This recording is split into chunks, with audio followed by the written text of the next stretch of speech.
Hello, viewers, and welcome to Senior Speak New Hampshire on your Concord TV, sponsored by AARP. I am happy that you are with us today. As you know, I am Karen Almer-Dorsch, the producer-host of this program, and it is wonderful to invite again Melissa Grenier, who is the regional manager for New Hampshire for the Alzheimer's Association. And she is going to, you have met her before in January, so I'm going to just turn it over to her and say, Melissa, go with it. We're just delighted to have you here, and she's going to be talking to you about healthy living for your brain and body. Hi, Karen. So nice to be back. Thank you. Appreciate it. As Karen mentioned, we're going to be going through a program that we offer in the community called Healthy Living for Your Brain and Body. And all of you should be seeing right now a copy of what I would normally show as a PowerPoint, but you all get to see it on your screen right now. So we're going to go past the title slide, and we're going to talk about the brain. So the brain is such a magnificent organ. It controls the entire body. And we have over 100 billion nerve cells that we also call neurons that create this vast branching sort of, I call it like a communication superhighway. So all these neurons are constantly communicating with each other to tell our body and our brain what to do. So the signals that travel through the brain form our cognitive abilities as well. So things like our memories, our thinking, and our feelings as well. And the problem with Alzheimer's disease and other forms of dementia is that those disease processes kill brain cells, and over time, we would notice a functional loss in that person. So, next slide. So, we're going to take a minute to talk about how important it is to understand our heart and our brain connection. And the heart and brain, we're going to go back one slide. The slide that says heart-brain connection. So there should be one in between. If not, then we'll roll with it. So I'll mention briefly the heart and brain connection. It's super brief, but the heart and brain are interrelated because 25% of every heart of the blood from every heartbeat goes directly to the brain.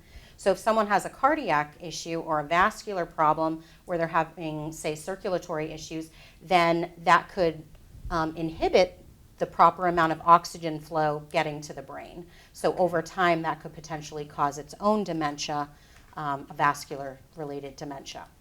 Okay, so now we see kind of that teal slide with the picture of a brain on it. So Alzheimer's and other forms of dementia are not a normal part of aging. So we can all take a deep breath and be appreciative about that, and that's very true because if it was a normal part of aging, then at a certain point in everyone's life, we would all develop Alzheimer's, and luckily that's not the truth. Just a quick definition of dementia is that it is a general term to describe problems with thinking and memory that are severe enough to impact a person's day-to-day life and their overall independence. So when someone is starting to have problems that are noticeable, that are making it more difficult for them to take care of themselves, their bills, their home. Maybe they're doing some other things that are unsafe. That's when sort of those red flags should appear for people in their life, and we should be paying close attention. Now, Alzheimer's disease is the most common type of dementia. It accounts for over 60 to 70% of all dementias that get diagnosed. So that's why your viewers, all of you out there, probably have heard the term Alzheimer's and dementia used interchangeably, but there is an actual difference. Alzheimer's disease is one type of dementia. It's the most common type of dementia. Currently, we don't have a cure or a way to reverse the disease, but there are drug and non-drug options for supporting a person living with Alzheimer's disease or another type of dementia. And what we're going to be talking about has to do with lifestyle choices and improvements that you can make to reduce your risk of developing dementia. So one of those factors, next slide, we're going to talk about the story of your health, which basically highlights 3 different ways that we may have a predisposition to dementia, or ways later on we're going to talk about lifestyle modifications. So a lot of people ask about genes and family history. So there is a genetic component to Alzheimer's disease for some people. So if a person is able to obtain genetic testing, they may find that they have one of two different types of Alzheimer's related genes. They may have a deterministic gene, which is a gene that more clearly defines that a person will inevitably develop Alzheimer's disease, or they may have what we call a risk gene, which basically would tell that person that they have an increased risk of developing Alzheimer's, but that it's not necessarily a guarantee. So we also see environmental factors. We want to take those into consideration in terms of overall health. And we're going to spend most of our time together during Karen's show talking about lifestyle modifications that you can make to reduce your risk of developing dementia. So we really want to focus on improving our lifestyle, making healthy choices that will improve our brain and our heart and our body overall. So what we want to do is mention that we want to try to keep all these things in check. We want to keep them within normal range, meaning our blood pressure, our blood sugar, or our A1C, our weight and our BMI, and our cholesterol. Because if some of these things are imbalanced, these are going to increase our risk of developing or having things like a stroke or a mini stroke or a heart attack and other issues. When we're talking about blood sugar and diabetes in general, there is more of a direct correlation between diabetes and Alzheimer's than with other disease processes. Next slide. So we're going to be going through all of these right now briefly. We're going to talk about sleep. We're going to talk about making sure that we're smoke-free, which is something that we've heard many, many times over the decades. We're going to talk about taking care of our mental health, because that is so critically important.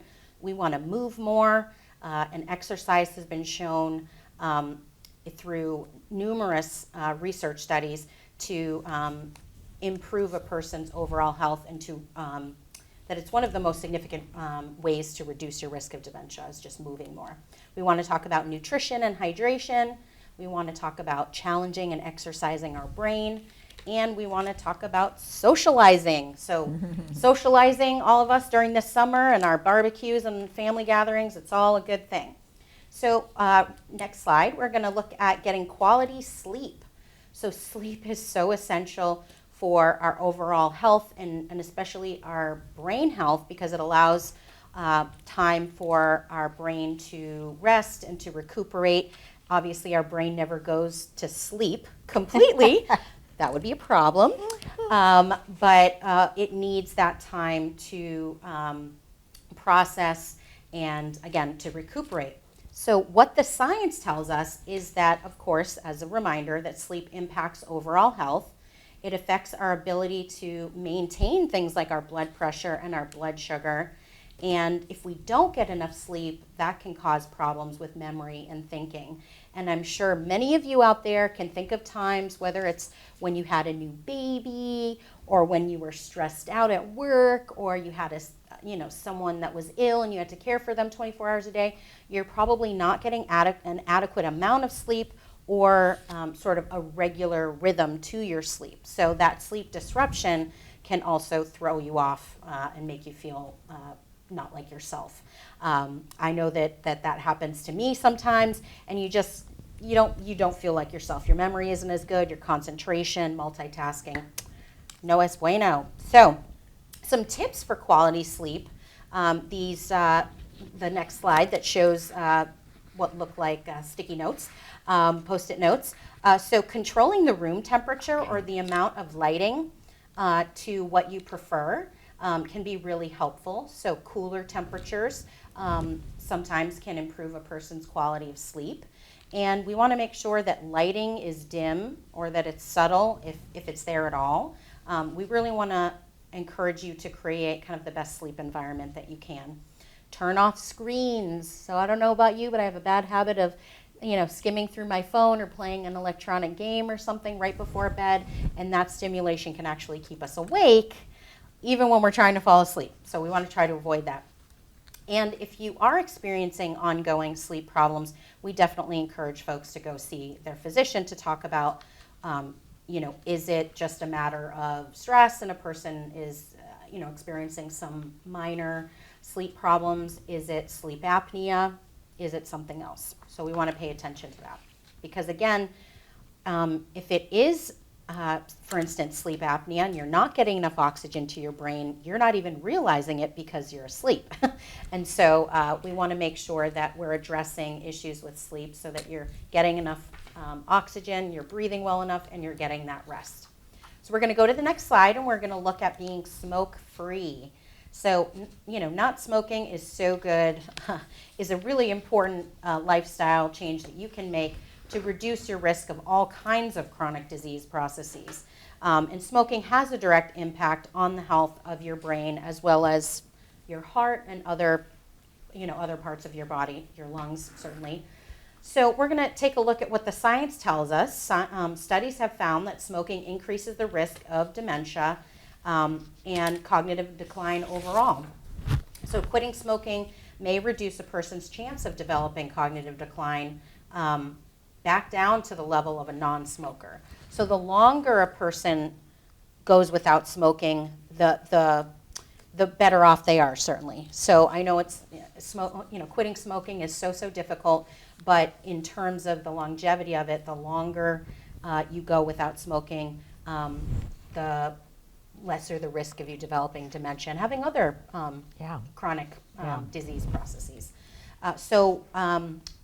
In terms of quitting smoking, we want to find support, with other people that are around you. We want to talk to our doctors and figure out, some other choices and interventions that you could take advantage of to help you with that. And look for a smoking cessation program, which many, if not all, of our local hospitals have.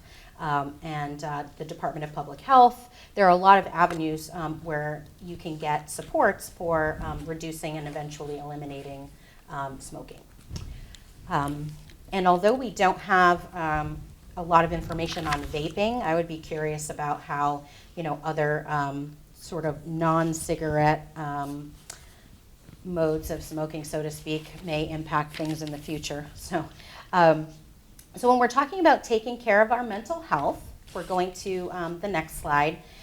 We want to just focus on the fact that it is so important to take care of your own mental health in addition to or sort of putting that first when you're caring for someone else, whether it's the person has Alzheimer's disease or another chronic illness. It's really important to incorporate self-care. I've known people that wake up 15 minutes early to have their cup of tea in the morning before their loved one wakes up, and they sit on their 3 or 4 season porch and they look out in their backyard and watch the bunnies. There's a lot of bunnies in the backyard this season, at least for me, and and that's their quiet time before the day gets crazy and busy. So it may look like 5 or 10 minutes a couple times a day for you. Maybe you have help that comes into the home that can provide you with a couple of hours, a couple days a week of, to give yourself a break. But I really encourage you to take those moments, to take that time, and just don't feel guilty about it. Allow yourself grace and to take good care of yourself. So we want to pay attention to our stress levels. Reducing stress can also come from what we talked about earlier in terms of getting enough sleep.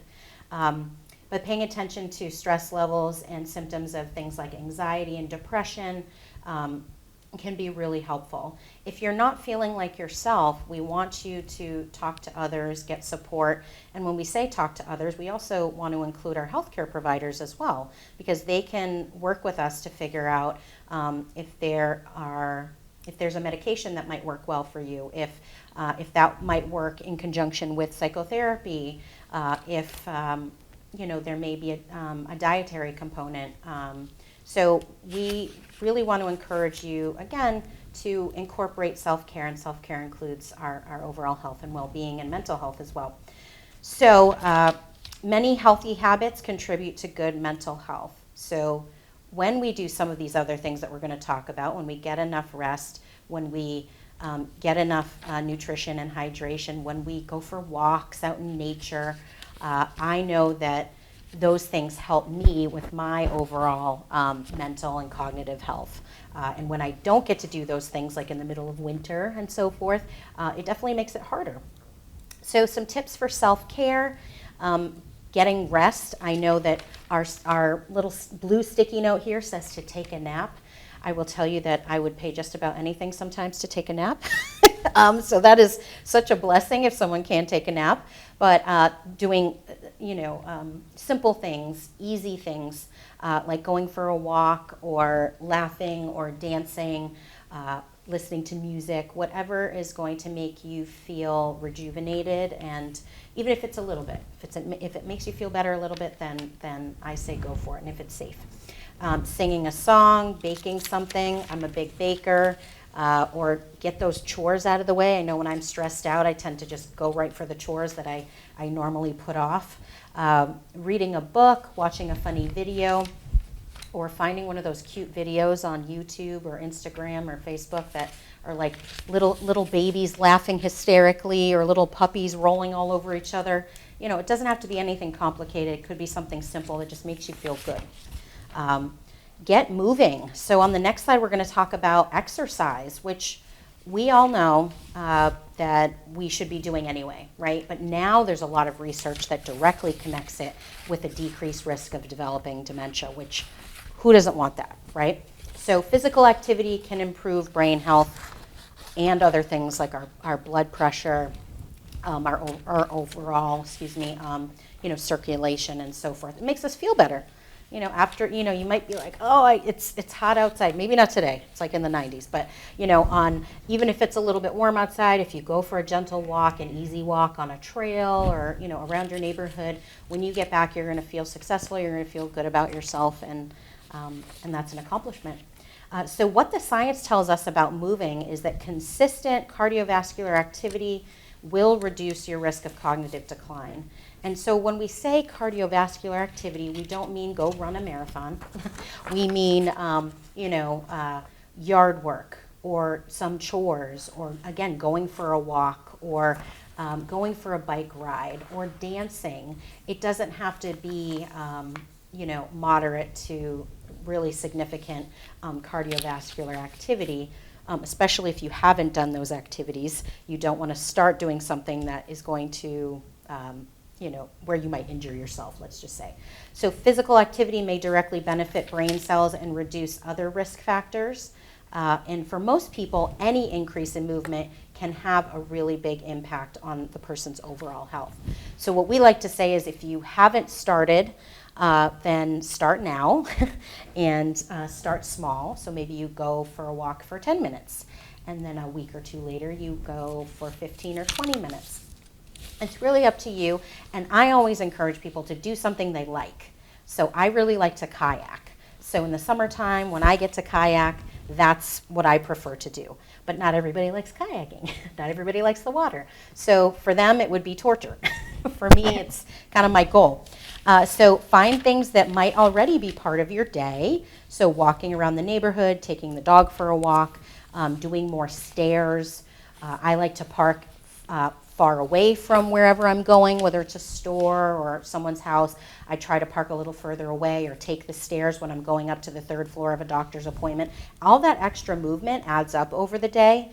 And I know so many of us have fitness trackers now. I have a Fitbit, but a lot of other people have, an Apple device or whatever you have that can count your steps, that can count your physical activity for the day, which is nice for accountability and to feel successful at the end of the day. And again, start small. Short amounts of physical activity do add up, and try something fun and incorporate your friends. I know that if I promise my friend that I'm going to go to the gym with them, or I'm going to go for a walk with them on such and such a night, that I'm much more likely to do it because there's another person counting on me to meet that commitment. So I think that that's really helpful. And it's going to incorporate some of what we're going to talk about in a couple minutes, which is socialization. So let's talk for a minute about nutrition and eating healthy. So eating an overall healthy diet, a well-balanced diet, may reduce your risk of many things, including Alzheimer's disease. And when we talk about nutrition, I like to mention hydration too, because dehydration can happen at any time of the year, not just during warm weather and during the summer. So, we want to make sure that people are getting enough hydration so that, everything stays in balance as it should. So what the science tells us, what the research tells us, is that what's good for the heart is also good for the brain in terms of nutrition and hydration, which is kind of something that we've already talked about a little bit. So nutritious food is fuel, and it's incredibly important to incorporate better eating habits so that we can reduce our risk of things like certainly Alzheimer's and other forms of dementia, but things like heart disease, cancer, Parkinson's disease, reduce our risk of heart attack and stroke, and diabetes, if I didn't mention that already. So some tips for healthy eating. The Mediterranean diet, and it's not listed quite as such, but if you wanted to spend a little bit more time on your own researching what the Alzheimer's Association supports as the most significant way in terms of nutrition to reduce your risk of dementia, it would be the Mediterranean diet. There's a ton of research about it, and it incorporates things like healthy oils, like olive oil, spices, lean meats and fish, lots of veggies and whole grains, and reducing things like, high fat, high sodium types of foods. So we want to try to get those out of the way and incorporate more protein, vegetables, healthy oils, all of those good things. So again, if you're interested in a specific diet, the one thing I would mention in the short period of time we have together today would be the Mediterranean diet. Now, this next slide, we just want to give you a little caveat about vitamins and supplements. There are a lot of vitamins and supplements that are coming to market. Many of them are not approved by the FDA and have a lot of wonderful claims. However, I just want to caution viewers, I want to caution you that you really want to pay close attention to what those claims are saying, and I always encourage people to talk to their doctor and or their pharmacist about maybe incorporating some vitamins or supplements into their kind of daily routine. The reason for that is because some vitamins and supplements may interact with your prescription medications, and frankly, they may not do what they're claiming they're going to do. And so I always, I would hate for someone to be paying a good amount of money for expensive vitamins or supplements and not have them do, again, what they claim to be doing. And I also want to just say that when you're talking to your pharmacist, you can do that for free. There's no copay. You can show up to pick up a prescription and say, hey, I'm thinking about starting X, Y, or Z vitamin, and is that going to interact with any of my medications? And do you think that would be a good idea? Or, and they may say it's perfectly fine, based on your other medications. Maybe you want to talk to your doctor about how much of that specific vitamin to take. And why are you taking it too? I mean, your healthcare provider should be aware of all over-the-counter medications that you take infrequently or frequently. So moving on past that, we're going to talk about challenging our brain. We want to exercise our brain whenever possible. That's good for maintaining overall brain health. And this next slide that looks at, what exactly is cognitive engagement. It's a term that means keeping our minds active and challenged. And again, that's going to help us maintain those brain cells, which means we're also going to maintain functioning, which is what we all want, right, as we age. We want to learn new skills. It could be learning or relearning a musical instrument. It could be learning a new language. It could just be doing a more challenging Sudoku puzzle. That's fine too. So what the science tells us is that keeping your mind active forms new connections among brain cells, and cognitive engagement encourages blood flow to the brain as well. And mentally stimulating activities may possibly maintain or even improve cognition. And engaging in formal activity, so all of you sort of learning some new information today, is actually wonderful for your brain and can protect against developing dementia. So we have just a couple more slides, and then we'll be able to chit-chat for a couple minutes. So some tips to challenge yourself. Maybe take a class at a local community college. There are a lot of free classes that folks can take. Try a new cooking class. That sounds good. I never have time for that, but it sounds like right up my alley. Learning a new language. Maybe if you're handy, putting something new together, starting a new project might be fun. Ways to stay connected and why that's so important. And this goes back to what I referenced earlier about socialization. We want to connect with others socially, and that can have an incredible benefit to our overall health. And it's been shown to allow people to live longer with less disabilities. So that's wonderful. So what some of the research tells us is that staying socially active supports our brain. It helps us live longer, again, with fewer disabilities. So with that, we'll go over a couple of quick tips, and then we'll be all done with this. So some tips for staying connected: volunteering or continuing to volunteer with projects and endeavors that are important to you. Schedule regular phone calls or video chats. We want to avoid social isolation, which we really noticed was such a big problem during the pandemic. So staying connected with family and friends, maybe incorporate some of these other things like cooking a healthy meal, going for a walk. And this next slide just again sort of reiterates all the different factors that we talked about. Getting better sleep or as best sleep as we can, avoiding smoking, thinking about our mental health, moving more, eating better, challenging our brain, and staying connected.